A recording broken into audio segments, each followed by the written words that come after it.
오늘 우리는 스가랴서 3장을 읽었습니다. 3장의 내용은 스가랴가 본 넷째 환상의 내용입니다. 넷째 환상입니다. 이 환상은 그리 복잡하지 않습니다. 방금 우리가 읽어본 것처럼 하나님의 스가랴에게 보여준 넷째 환상은요, 여호와의 천사 앞에 대제사장 여호수아가 서 있습니다. 여러분, 스가랴서에는 대제사장 여호수아 그리고 총독이었던 스룹바벨이 등장을 하지 않습니까? 대제사장 여호수아, 영적 지도자를 말합니다. 유대인들에게 있어서 대제사장의 위치는 굉장히 중요합니다. 그저 우리가 오늘날 생각하는 목회자, 목사 정도, 그와는 비교할 수 없을 정도로 유대 민족의 정신과 영적인 삶을 이끌어가는 매우 중요한 사람이 대제사장이었죠. 그런데 스가랴 환상 중에 대제사장 여호수아를 봅니다.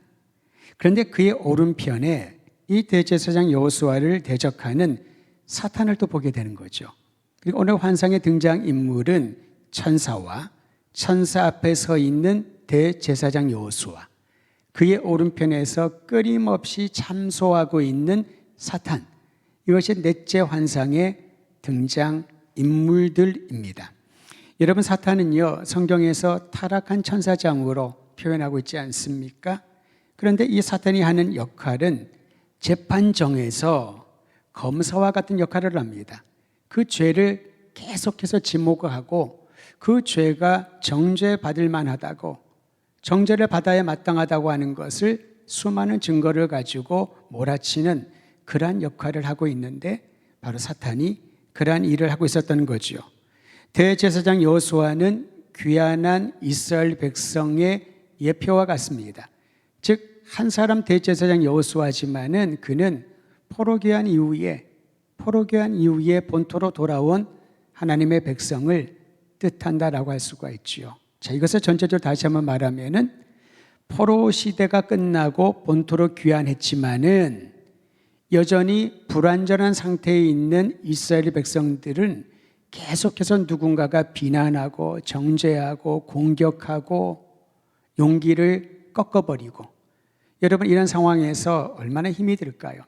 옆에서 잘한다, 할 수 있다, 괜찮다, 너는 꿈이 있다 칭찬하고 격려해도 참으로 어려운 난관들이 생기면 돌파하기가 힘든데, 계속 옆에서 흠만 얘기하는 겁니다. 이건 이래서 안 돼, 네가 뭘 할 수 있다고, 너희는 흠투성이야, 우상들에게 젖어 있어, 그물을 뺄 수 없어, 그런 얘기를 자꾸 듣다 보면은 새 마음을 가졌다 하더라도 결코 출발을 하지 못하게 되는 거지요.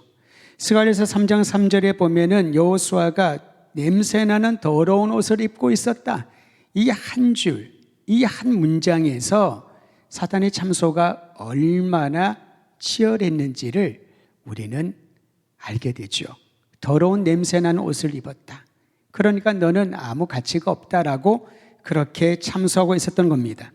이처럼 사탄은 언제나 사람의 연약하고 흠이 많은 부분을 지적하고 또 지적하며 참소합니다. 그런데 여러분, 놀라운 것은요, 이처럼 사탄의 참소에도 불구하고 하나님께서는 여호수아가 입은 더러움을 다 제거하여 주시기로, 용서하여 주시기로 작정하셨다라는 겁니다. 우리 함께 스가랴서 3장 4절 말씀을 같이 읽을 텐데요, 하나님께서 천사들에게 명하신 내용을 우리가 말씀을 통하여 확인하겠습니다. 스가랴서 3장 4절 말씀 같이 읽도록 하지요. 시작. 여호와께서 자기 앞에 선 자들에게 명령하사 그 더러운 옷을 벗기라 하시고, 또 여호수아에게 이르시되 내가 내 죄악을 제거하여 버렸으니 내게 아름다운 옷을 입히리라 하시기로. 여러분, 여기에 보면 이 더러운 옷은 어떤 상태였는지 여호수아가 자신의 힘으로 옷을 벗을 수 없는 거죠. 사실 어린아이 보면 옷을 혼자 벗지 못하잖아요. 어른이 도와줘서 입혀줘야 됩니다. 근데 여호수아는 어린아이도 아닌데 그 냄새나는 더러운 옷을 본인은 못 맡았을까요? 또 몰랐다 하더라도 사탄이 계속 참소를 하지요. 이 더럽고 냄새나는 옷을 입은 여호수아여, 너는 흠이 많고 추하고 희망이 없고, 그런 얘기를 자꾸 들으면 자기 옷을 보겠지요. 그러면 벗어버리면 되지 않겠습니까? 근데 스스로의 힘으로 벗기지 못할 정도의 어떤 이유가 있었던 거지요. 하나님이 천사들에 명합니다. 그가 입고 있는 더러운 옷을 벗겨버리라. 그리고 그에게 아름다운 옷을 입히라. 여러분, 옷을 벗고 옷을 입는 것은 하나님의 용서의 은혜가 어떻게 임하는지를 보여주는 굉장히 중요한 비유라고 할 수가 있습니다. 우리는 그저 추위와 더위를 따라서 옷을 선택하지 않습니까? 몸을 보호하기 위해서 옷을 입기도 합니다. 맵시를 내기 위하여 옷을 선택하기도 하죠. 근데 성경에서 옷을 벗고 입는 것은 그 사람의 신분과 상태가 달라지는 것을 말합니다. 바울도 그렇기 때문에 그리스도로 옷 입으라라고 말하지 않습니까? 이 옷이 굉장히 중요한 것이죠. 여러분, 내가 지금 어떤 옷을 입고 있나? 그저 이 세상에서 마트에 가서 가게에서 살 수 있는 그러한 옷 말고요. 내가 하나님 앞에서 어떠한 옷을 입고 있나? 대제사장이었던 여호수아, 영적 지도자였던 그가, 포로 귀환에서 돌아온 이스라엘 백성들이 냄새나는 더러운 옷을 입고 있었는데 그걸 알고도 스스로 벗지 못하는 거지요. 그러자 하나님의 천사들이 하나님의 명에 따라 그 옷을 벗깁니다. 그리고 주님의 명령을 따라 아름다운 옷을 입혀주는 거지요. 저는 2024년에 우리 모든 성도들에게 그리스도 예수의 아름다운 옷을 입고 이 자리에 나와 그리고 세상을 향하여 나아가는 성도들에게 주님이 주신 아름다운 옷의 향취와 그 능력이 날마다 한 분 한 분을 위로하고 격려하고 강건하게 세워주시기를 주의 이름으로 축원드립니다. 하나님이 주시는 아름다운 옷을 입혀서 하나님은 우리에게 새로운 출발을 하게 하시는 거지요. 그래서 새롭다는 것이 너무 좋습니다. 새해가 왜 기쁠까요? 좀 전에 나눴던 것처럼 환경은 그대로입니다. 어쩌면 작년보다 올해가 더 힘든 상황일 수도 있겠습니다. 그런데 새해가 왜 좋을까요? 내 마음이 새로워질 수 있는, 또 다른 결단을 할 수 있는 기회이기 때문에 새해가 좋고 희망이 찾아오는 것이지요. 이처럼 하나님께서 친히 죄악을 제거하여 주시고 더러운 옷을 벗겨주셨기 때문에 어느 누구도 다시 그 더럽혀진 옷을 입힐 수도 없고 입지 않을 것이다 라는 겁니다. 여러분, 이 환상을 보고 있던 스가랴는 얼마나 감격했는지 하나님의 그 명령을 듣고 실제로 대제사장 여호수아의 더러운 옷이 벗겨지고 아름다운 옷이 입혀지는 장면을 보면서 그가 신이 나서 목소리를 높여서 한마디를 덧붙입니다. 그 말이 무엇이냐면은 5절에 나와 있습니다. 내가 말하되 정결한 관을 그에게 그의 머리에 씌우소서 하매 곧 정결한 관을 그 머리에 씌우고 옷을 입히고 여호와의 천사는 곁에 섰더라.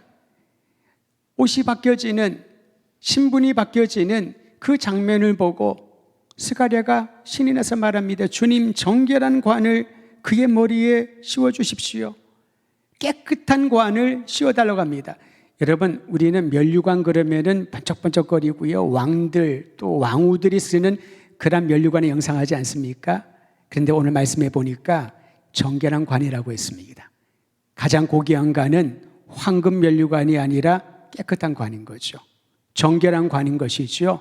머리에 씌운다는 것은 이 사람의 전부라는 겁니다. 이 사람의 인생의 가장 중요한 그 머리에 깨끗한 정결한 관을 씌워주셔서 하나님이 그를 높여주신다고 합니다.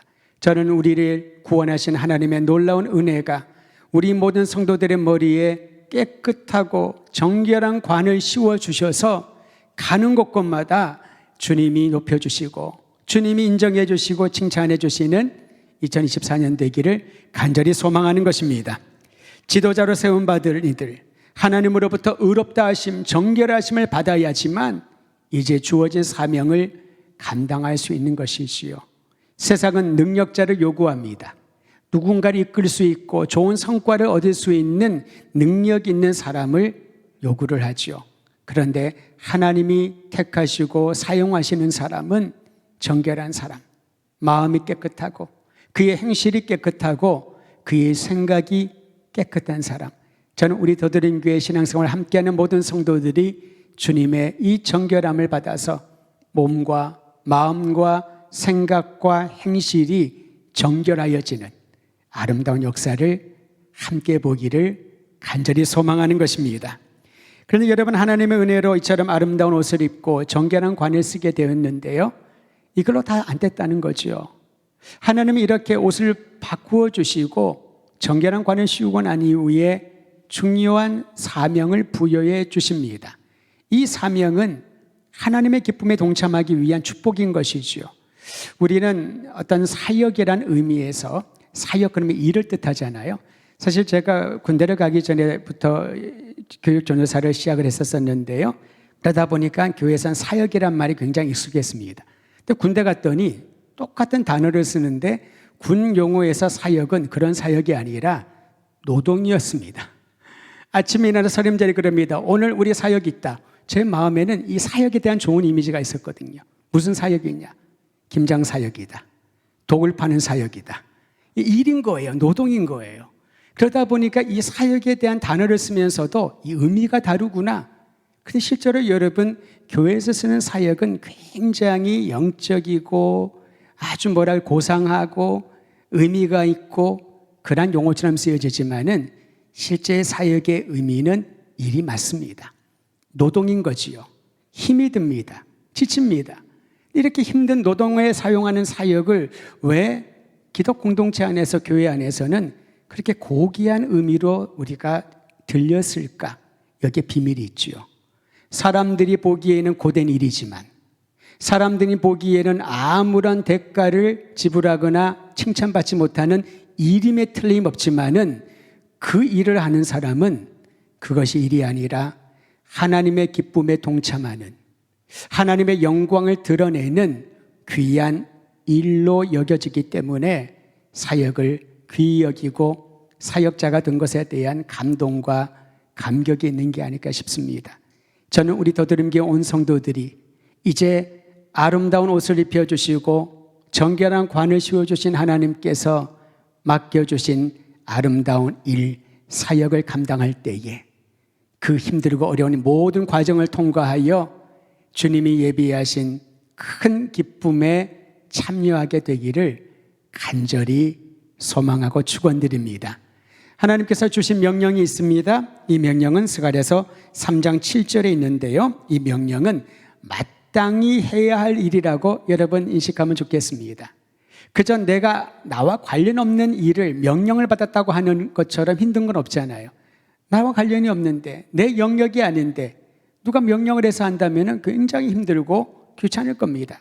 그런데 이 명령은 마땅히 하나님께서 주신 아름다운 옷을 입고 정결한 관을 쓴 사람이 해야 될 일, 마땅히 해야 할 일은 고민할 필요가 없다는 겁니다.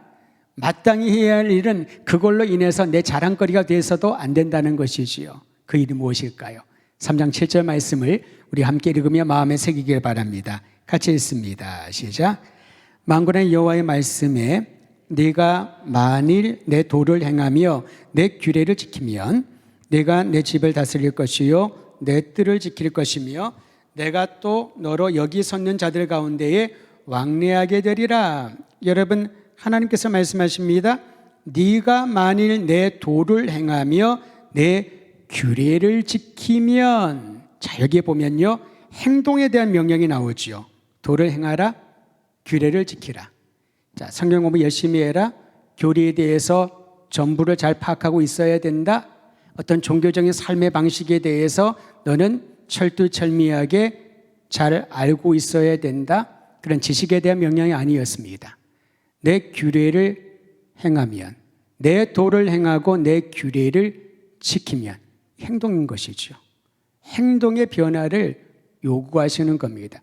사실 유대인들에게는 포로기 전이나 포로기 이후에도 율법이라고 하는 것은 굉장히 중요한 삶의 중심이었습니다. 율법을 배워야만 했습니다. 유대인들이 성인이 되기 위해서 가장 중요한 의식은 토라를 다 간파하고 있어야 되는 것이지요. 성인식의 의미는 토라, 율법의 가르침을 다 기억하고 있는가, 그 율법을 따를 것인가에 대한 점검이 필요했습니다. 우리가 지난번에 세례식을 했습니다마는 세례 교육을 받고 또 우리 장로님들과 문답도 하고요, 공예배 공예배 때 하나님과 성도들 앞에서, 교회 앞에서 서약을 하지 않았습니까? 그런데 실제로 여러분, 어떤 면에서 보면은 이 여러 단계가 있습니다만은 유대인들이 성인이 되는 예식에 비교하면은 너무나도 간소화되었다고 볼 수가 있지요. 율법에 관한 한 종교 전문가가 아니라 하더라도 일반인들도 토라는 잘 알고 그 내용들을 깨달았습니다. 교육을 시키니까요. 그런데 그것보다 더 중요한 게 있다는 겁니다. 너희가 내 도를 행하고 내 규례를 지켜야 한다. 우리가 예수 그리스도의 복음의 말씀을 들었다면 그 말씀을 따라 살아야 한다. 예수님이 선한 사마리아 비유를 들으면서도 제자들에게 하신 말씀은 너희도 이처럼 행하라. 제자들의 발을 씻겨주시면서도 내가 너희에게 본을 보이노니 너희도 이렇게 섬기라, 행하라. 주님께서. 그리고 교회를 통하여 주신 말씀은 지키고 행하라. 행동에 대한 부분이지요. 마음의 변화는 행동의 변화를 통하여 나타나지 않는다면 그것은 마음의 변화라고 보기 힘듭니다. 아무리 결단을 하고 새해 결심을 해도 행동의 변화가 일어나지 않는다면, 게으른 자신을, 나태한 자신을 채찍질하고 이렇게 세워서 움직이는 행동의 변화가 일어나지 않는다면 그러한 결단은 오래가지 못한다는 거지요. 사실 그래서 우리 어른들이 말씀하셨던 작심삼일은 굉장히 우리의 마음을 정리해주는, 우리의 삶의 행태를 정리해주는 말이 아닐까 싶습니다. 마음은 그렇습니다. 그러나 행동으로 옮겨지면요, 마음의 결정은 오래가게 되고 결실을 맺게 되는 것이지요. 기독신앙의 핵심은 행동을 통하여, 변화된 행동을 통하여 나타난다는 것이죠. 사실 3년 동안 예수님의 제자들이 훈련받으면서 얼마나 많은 경험을 했을까요? 그들은 특권 아니겠습니까? 독생자이신 그분을 가장 가까이에서 모시고 같이 먹고 3년 동안 동고동락했으니 얼마나 행복했을까요? 그런데 성경 어디에 보더라도 12제자가 예수님과 따라다니면서 행복했다더라, 천국을 느꼈더라, 그런 기록은 없는 것 같아요. 왜냐하면 그들은 그분이 독생자 하신 메시아임을 어느 정도 감지를 했지만은 아직까지 행동의 변화가 일어나지 않았던 것입니다. 의심이 생깁니다. 경쟁을 합니다. 서로를 시기하고 질투하죠. 예수님의 방식이 마음에 들지 않습니다. 자꾸 십자가 고난과 죽음을 말하는 예수님이 못마땅한 것이지요. 그리고 급기야 십자가에 달려 돌아가신 예수님을 보면서 얼마나 낙심을 했는지, 가장 어린 제자 요한을 제외하고는 십자가 근처에 나타나지도 않았잖아요. 근데 그들이 어떻게 행동의 변화가 일어나나요? 예수님이 약속하신 성령을 받고 난 이후에, 그 이전에 부활하신 예수님을 만난 이후에 그들에게 행동의 변화가 일어나는데, 이 행동의 변화는 마음으로부터 그들이 다가올 미래에까지, 보이지 않는 미래에까지 완전한 변화는 일어나는 것입니다. 그 위에 주어진 축복이 부흥이라는 열매이지요. 그들은 어느 누구도 이제 우리가 성령 받았으니 예수님의 명령을 따라 우리 시대에 100년 내에 전 세계에 몇 개국에 교회를 세우자, 부흥을 일으키자, 그런 목표를 삼지 않았습니다. 그저 그들에게 임한 성령이 자신들의 삶과 마음을 변화시키자 행동이 달라지기 시작한 것이지요. 용기가 생깁니다. 담대해지기 시작합니다. 그저 그들이 알았던 율법에 매여 있지 않고 그 율법의 완성이신 예수 그리스도를 전하는 일에 목숨을 거는데 그것을 자랑하지 않습니다. 그것을 자랑하지 않습니다. 오히려 예수님 앞에서 사랑의 빚진 자로서 끝까지 예수의 증인으로 살다가 한 사람을 제외하고 11명은 다 순교당하고 마지막 한 사람도 그 오래 산 이유가 있지 않나요? 반모섭에 유배됐을 때 가장 심각한 핍박이 나타나지 않습니까? 교회가 사라질 만한 조직적인 박해가 있을 때 하나님께서 사도 요한을 남겨주셨기에 그는 반모섬에 유배되었지만은 강력한 복음의 메시지로 교회를 붙듭니다. 그게 바로 요한계시록이죠. 사랑하는 성도 여러분, 하나님께서는 우리의 생각과 마음과 그리고 행동을 변화시켜 주심으로 상상을 초월하는 놀라운 역사를 이끌어 가십니다. 2024년을 맞이한 우리 더드림 교회가 하나님이 주도하시고 이끌어 가시는 그 능력 안에서 우리의 마음과 생각과 그리고 행동이 변화되는 아름다운 일을 맛보게 되기를 간절히 소망합니다. 그런데 그럴 때마다 오늘 환상에서 본 것처럼 계속해서 우리 오른편에서 우리 가까이에서 사단이 참소를 합니다. 네가 뭘 할 수 있다고? 너는 과거에 그 냄새나는 옷을 입었던 존재 아닌가? 네가 해본 일 항상 실패하고 넘어지지 않았냐? 작심삼일 아니었더냐? 너가 무엇을 할 수 있겠다고 지금 새 마음을 가지고 나온다고 자부하느냐? 계속해서 참소하고 비난하고 있습니다. 그때마다 오늘 이 말씀으로 담대히 선포하시길 바랍니다. 너의 죄가 제거되었고 내가 너의 더러운 옷을 벗겨버리고 아름다운 옷과 정결한 관을 씌워주었으니 이제는 하나님의 말씀을 따르고 지키고 그 도를 따라 행할 수 있는 우리 모두가 되어야 할 것입니다. 이처럼 하나님 안에서 행위의 변화가 있는 이들에게 주님이 특권을 주신다고 합니다. 말씀 그대로 인용하면 하나님의 집을 다스리고 하나님의 뜰을 돌보고 섬기는 천사들 가운데 자유롭게 다닐 수 있을 것이다. 한마디로 말하면 주님이 주시는 참 자유를 누리게 될 것이다라는 겁니다. 여러분, 자유는 뭘 말할까요? 우리의 몸과 삶의 영역이 어떠한 제어를 당하지 않는 것입니다. 이 자유는요, 어떻게 말로 표현할 수가 없습니다. 본인은 알지요. 말로 표현할 수 없는 기쁨과 감동이 샘솟이 일어나게 됩니다. 누가 뭐라고 하더라도 그것이 마음의 상함으로 다가오지 않습니다. 누가 어떤 상황 가운데 처하더라도 그 사람을 보면 불쌍히 여기고 사랑하는 마음이 생기기 시작을 합니다. 오늘 우리가 말씀 듣고 난 다음에 기도하겠습니다마는 여러분 1월 첫날부터 일본에 큰 재앙들이 일어나지 않았습니까? 이시카와 현 노토 반도에서 7.6의 강도, 상상만 해도 어느 정도인지 우리는 잘 모르는, 그런데 많은 사람들이 죽고 여진으로 인하여 죽음의 공포 가운데 있다고 합니다.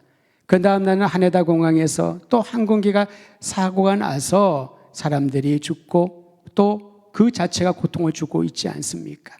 이 일을 볼 때 어떤 분들은 여러 가지로 생각을 하는데요, 하나님의 사람이 주님의 눈으로 주님의 마음으로 볼 때는 이 일을 통하여 그 땅에 주목하시는 하나님, 그 땅을 위하여 기도하시는 마음을 더하여 주실 것입니다. 다른 해석은 다 우리의 생각과 나의 신앙의 배경에서 나오는 것이겠지요. 분명한 것은 사람들의 눈이, 기도의 방향이 그 땅과 그 지역을 보게 하신다라는 거죠.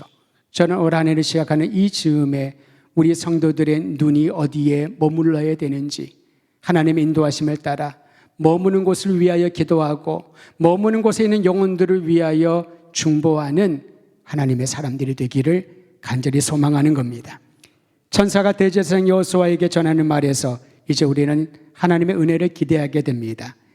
특별히 스가랴서 3장 8절에서 10절까지의 새로운 시대에 임할 약속을 주시는데요, 첫째는 새로운 시대가 도래하면 순이라고 불리는 하나님의 종이 임할 것이다. 순이라고 불리는 하나님의 종이 임할 것이다. 다시 말하면 하나님의 백성을 다스리는 진정한 통치자가 올 것이다 라고 약속하고 있습니다. 두 번째는 7개의 눈이 있는 신기한 돌이 여호수아 앞에 놓여질 것이다. 이 구절을 구약 주석자들은요, 새 예루살렘의 머릿돌과 모퉁이 돌을 상징한다라고 말합니다. 해석을 합니다. 이미 무너진 성전을 이제 다시 세울 수 있는 머릿돌과 모퉁이 돌이 된다는 거죠. 세 번째로 새로운 백성들에게 새로운 시대에 임할 약속은요, 이 돌 위에 중요한 글귀를 써놓아 하나님은 무엇을 행하실지를 알려주겠다고 합니다. 그 글귀는 3장 9절 하반절입니다. 내가 그 돌 위에 이 땅의 죄를 하루 만에 없애겠다는 글을 새겨놓겠다. 여러분, 어떤 얼룩이 지더라도 그 얼룩이 오랫동안 거기에 배어 있으면은 지우기 어렵습니다. 지우다 보면은 주변의 색깔이 변색이 되기도 하고요, 화학약품을 쓰더라도 이게 쉽지가 않지요. 그런데 모든 죄악을 이 돌 위에 쓰여져 있는 것이요, 모든 이 땅의 죄를 하루 만에 없애겠다. 여기서 하루라는 것은 24시간을 말하는 것이 아닙니다. 단번에 모든 죄악을 아무리 정성을 다하고 아무리 재물을 바치고 어떤 공로를 다 세워도 없어지지 아니하는 이 땅의 모든 죄악이, 사실 사람들이 왜 종교를 갖고 종교에 열심히 가느냐 물어보면은 양심의 꺼리낌이 너무나도 심해서, 무엇인가 위안을 받고 싶어서, 내가 잘못한 것에 대해서 다른 종교에서는 그걸 업보라고 하지요. 그것을 다 해소하기 위하여서, 그래서 이렇게 정성을 다한다고 말을 합니다. 무릎을 꿇고 손을 빌고 손바닥이 닳도록 그렇게 했는데도 여전히 마음에 꺼리낌이 남아있잖아요. 우리의 죄악이 그렇습니다. 근데 하나님께서 약속하시지요. 돌 위에 내가 약속하리라, 새겨놓으리라. 이 땅의 모든 죄악을 단번에 하루 만에 없애리라. 누구에게요? 하나님의 도를 행하고 그 규례를 지키고 하나님의 명령에 순종하는 이들에게 이 땅의 죄악을 제거해 주시는 놀라운 은혜를 확신하고 경험하게 될 거라는 거죠. 오늘 이 하나님의 은혜를 기억하며 여전히 참소하는 자가 계속해서 귓가의 환경을 통하여 다른 사람들을 통하여 나의 허물을 들추어낼 때 그 모든 죄악을 제거하여 주시고 우리에게 아름다운 옷을 입혀주시며 정결한 관을 씌워주시는 하나님의 은혜를 기억하며 새 용기를 가지고 나가시기를 바랍니다.